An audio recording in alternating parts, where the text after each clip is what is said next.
Over in Washington, a new Reuters Ipsos poll shows US President Donald Trump, in fact, holding steady at 42% approval. But concerns, however, over the economy and immigration remained high among Americans, with many expressing dissatisfaction over rising inflation and peaking cost of living.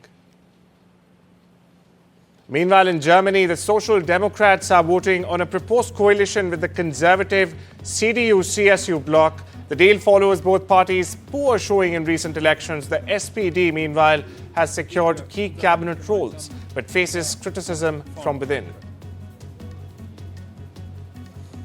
3 people have been killed in a shooting in the Swedish city of Uppsala. Authorities have launched a homicide investigation, and early reports, in fact, suggest a possible gang-related motive.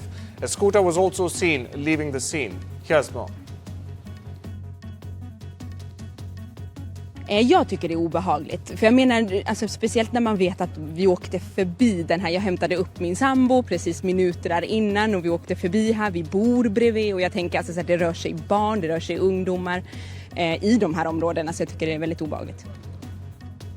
US Secretary of State Marco Rubio has said that America expects a clear peace roadmap from both Kiev and Moscow, hinting Washington may very well step back if no serious talks emerge.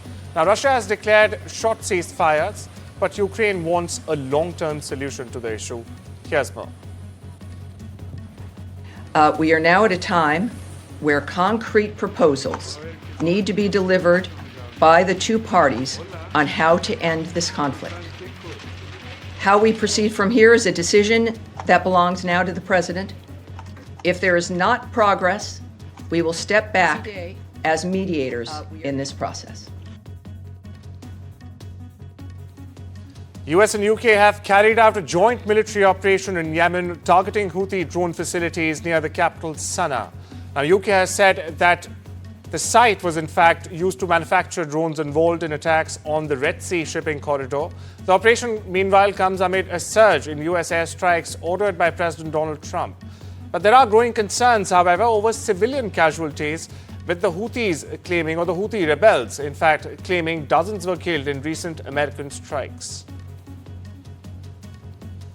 Vietnam has marked 50 years since the end of Vietnam War with a grand parade in Ho Chi Minh City.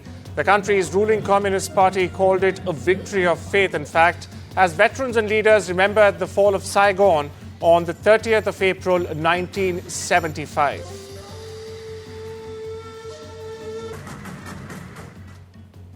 Some concerning news coming in. An Indian tech entrepreneur allegedly shot dead his wife and one of his sons at their home in in the US last week, according to police. Now, the man, according to cops, then died by suicide. The incident, which was reported from Newcastle in Washington, took place on the 24th of April. This is according to the cops. Another son of the couple, in fact, survived as he was not at home during the time of the incident. The dead, meanwhile, have been identified as Harshvardhana S. Kikeri, his wife Shweta Panyam, and their 14-year-old son. It's not immediately clear, said the cops, as to what the provocation was for the extreme act, but an investigation is currently underway. The Kremlin has said that Ukraine had not responded to many offers by Russia's President Vladimir Putin to start direct peace negotiations, and that it was unclear whether it would join a 3-day ceasefire he has announced for the next month. According to the governor of Kharkiv Oblast, 45 people were injured overnight. This as Ukraine's second largest city of Kharkiv came under a massive Russian drone attack. For perspective, residential buildings, infrastructure and cars were also destroyed as a result of this attack. This is according to the State Emergency Service of Kharkiv. The service has also reported that following the attack, fires broke out in various parts of the city as well. Smoke billowed over the skyline of Gaza Strip after a number of explosions. This amid the ongoing war between Israel and Hamas. Israel has, in the latest, carried out daily strikes on Gaza since ending its ceasefire with Hamas last month. It has also cut off the territory's 2 million Palestinians from all imports. Now, this also includes food and medicine since the beginning of March, and what it says is an attempt to pressure the militant group to release more hostages.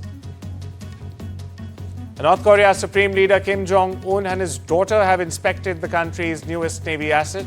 State media has released still images of the pair or the duo visiting the destroyer Chohon in Nampo on the west coast. They also showed Kim monitoring missiles being test-fired from the ship. They said that the Chohao tested supersonic and strategic cruise missiles, anti-aircraft missiles, automatic guns, and electronic jamming guns as well. Now, the new destroyer, in fact, has been named for an official revered in North Korea for his part in the fight against Japanese occupation, or so do they claim. The Chinese representative speaking at a UN meeting on Tuesday called for upholding multilateralism and criticized the US tariffs for plunging global development into greater uncertainty, making an appeal to resolutely maintain the multilateral trading system. Sun Li, a deputy permanent representative of China to the UN, or the DPR of China to the UN, denounced Washington's sweeping tariffs. Here's what he said. 毁约退群不是出路，多边合作才是正确选择。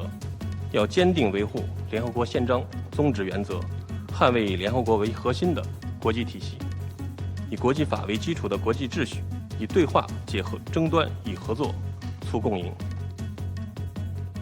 Moving on, what have the first 100 days of Trump 2.0 meant for India and US stock markets, and what are market experts and economists forecasting going forward? My colleague Sakshi Bajaj gets you this special report.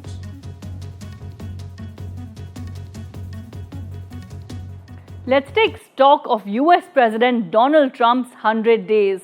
What have 100 days of Trump 2.0 meant for India's stock markets and for US stock markets?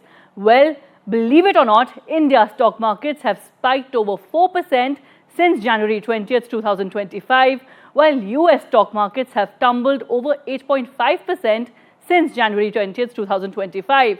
So what's fueling the rally for India then?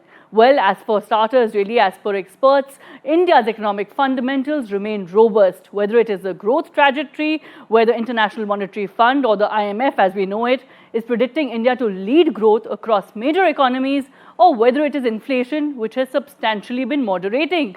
Now, market veterans believe India's stock markets have to a large extent factored in all the bad news, be it tariffs or geopolitical concerns, and say India's fourth quarter earnings cycle has been better compared to the second and third quarter, which is of course not only boosted the share price of these firms and sectoral indices, but also the overall market mood. Now remember, the government's measures to boost consumption as well as 2 rate cuts from the RBI have helped consumers and of course have given them more access to liquidity at large. Now, economists believe the IMD, or of course as we know it, India's Met Department's better than expected monsoon forecast will also support India's economy going forward. Now, what then really explains the US markets declining over 8.5% since January 2025, or since 100 days of Trump 2.0? And remember, it is not just US markets, but also the US dollar that has hit a 3-year low.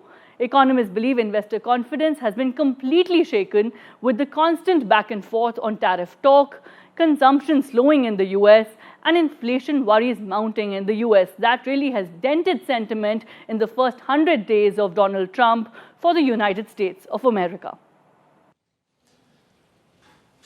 US President Donald Trump has expressed optimism about ongoing trade discussions with India, saying that the talks were progressing well and he expected a deal to be reached. Now, talks with India on tariffs were coming along great, and he thinks the 2 countries will reach a deal. Here's what he said. It's coming along great. I think we'll have a deal with India.